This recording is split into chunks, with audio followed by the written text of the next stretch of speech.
बड़े भाई ने छोटे भाई से कहा। छोटे भाई ने मन ही मन सोचा, इन्हें तो कभी ऐसा अंदर आओ, बैठो नहीं कहा था। इनकी नीयत जरूर खराब है। नहीं, मैं यही बैठूंगा।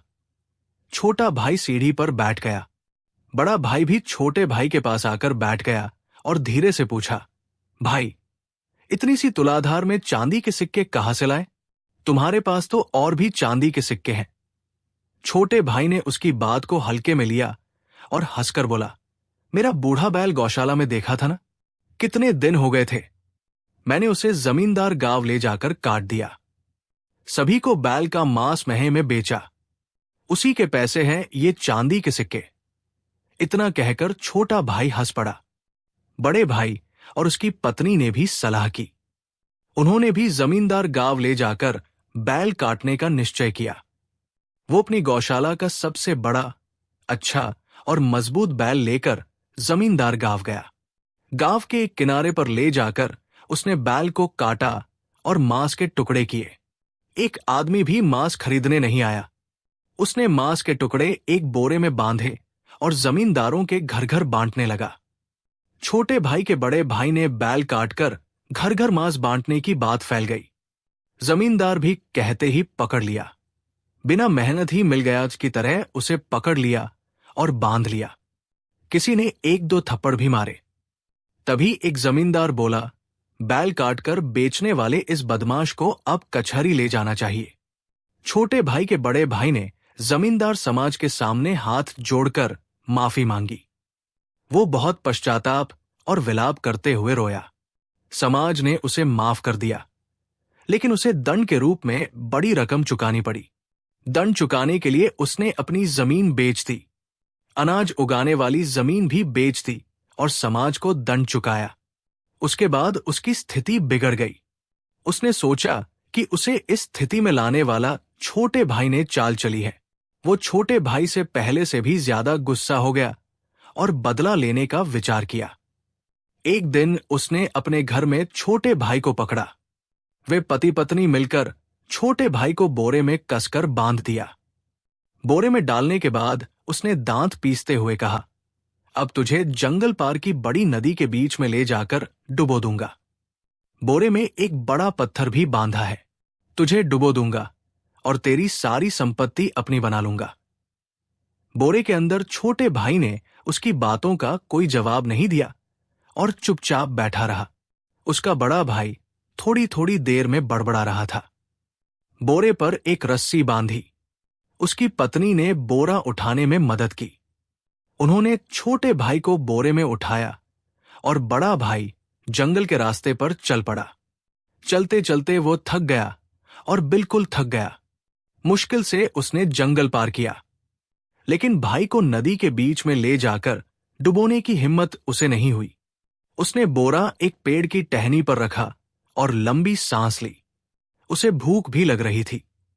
उसने सोचा कि पहले खाना पकाकर खा ले, उसके बाद ही नदी में डुबोएगा। वो किनारे की ओर चला। नदी के किनारे उसने एक चूल्हा बनाया और खाना पकाने लगा। बोरे के अंदर से छोटे भाई ने सड़क पर घोड़े की टापों की आवाज सुनी। बोरे के एक छोटे छेद से उसने सोचा कि ये कौन है। लालची जमींदार घोड़े पर उसी रास्ते से आ रहा था। उसने जमींदार को फंसाने का उपाय तुरंत रच लिया। उसने अपने चांदी के सिक्के निकाले, तुलाधार में रखे और छेद से बजाए और गुनगुनाने लगा, पैसे बन रहे हैं, पैसे बन रहे हैं। जंगल के किनारे, नदी के किनारे, गड्ढे के अंदर पैसे बन रहे हैं। पैसे बजने की आवाज के साथ साथ ये सुनकर कि पैसे बन रहे हैं, जमींदार लालच में पास पहुंचा और घोड़े को एक पेड़ की टहनी से बांधकर घोड़े से उतर गया। बोरे के पास पहुंचकर जमींदार ने कहा, तुम कौन हो और क्या कर रहे हो?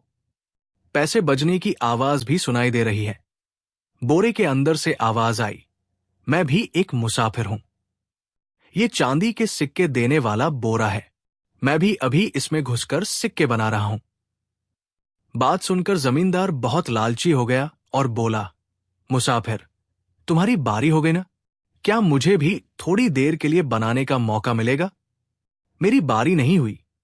बोरे से फिर आवाज आई, अगर थोड़ी देर के लिए है तो मैं दे सकता हूं। जमींदार ने बोरा खोला और लड़के को बाहर निकाला। उसकी तुलाधार में चमकते हुए चांदी के सिक्के देखकर जमींदार ने खटखटाकर कुछ निगल लिया। जमींदार जल्दी से बोरे में घुस गया। छोटे भाई ने बोरे का मुंह कसकर बांध दिया।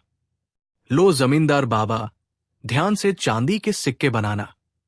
अगर कोई बुलाए तो बोलना मत, नहीं तो सिक्के नहीं बनेंगे। इतना कहकर वो जमींदार के घोड़े पर चढ़कर घर चला गया। बड़े भाई ने खाना पकाया और खाया। उसने आराम किया। अब उसे बोरा उठाकर नदी के बीच में ले जाकर डुबोने की हिम्मत हुई। वो छोटे भाई का बोरा रखने वाली जगह पर आया। आदमी के आने का पता चलते ही बोरे के अंदर से जमींदार बोला, ए लड़के, पैसे कहाँ बन रहे हैं? अभी तो पैसे बन रहे हैं। अब थोड़ी देर में तुलाधार भर चांदी के सिक्के बनेंगे। गुस्से में उसने वो बोरा उठाया और नदी की ओर चला। नदी के बीच में पहुंचकर उसने बोरे को पानी में डुबो दिया। जमींदार कुछ बोल पाता, वो डूब गया और खत्म हो गया। उसके बाद वो जल्दी से घर चला गया। जब वो घर पहुंचा तो वो दंग रह गया। एक बड़ा ताकतवर घोड़ा आंगन में बंधा था और भाई, छोटा भाई आनंद से दूध पी रहा था। नहीं छोटे भाई, मैंने तो तुझे नदी में डुबो दिया था, तू यहां कैसे है? उसके बड़े भाई ने आंखें मलते हुए कहा, जैसे वो सपना देख रहा हो, लेकिन वो हकीकत थी। क्या आप पूछ रहे हैं कि पैसे बने या नहीं? आपको यकीन नहीं होगा। नदी में क्या डूबा था? मुझे तो एक बोरा सिक्कों के साथ ये घोड़ा उड़ाकर घर ले आया। आप क्यों हैरान हैं? छोटे भाई ने बड़े शान से कहा, आपने मुझे नदी में डुबोकर मेरा बहुत बड़ा एहसान किया।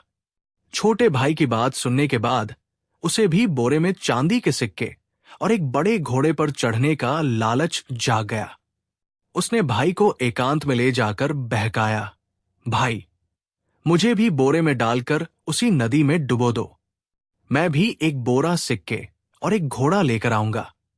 भाई, अगर तुम मुझे नदी के बीच में ले जाकर डुबोओगे तो मैं हाथी और उतना ही सोना लेकर आऊंगा जितना मैं उठा सकूं। लेकिन ये सब बात किसी को नहीं बतानी है। छोटे भाई ने बड़े भाई को बहुत लालच दिया। वो बोला, भाई, मैं किसी को नहीं बताऊंगा, लेकिन मुझे नदी के बीच में डुबो देना। हाथी पर आना है। वो मन ही मन महल, हाथी और नौकर चाकरों का सपना देखने लगा। अगले दिन सुबह बड़े भाई ने अपनी पत्नी से कहा, देखो, मैं शाम को ढेर सारे सिक्के लेकर हाथी पर चढ़कर आऊंगा, मेरा इंतजार करना।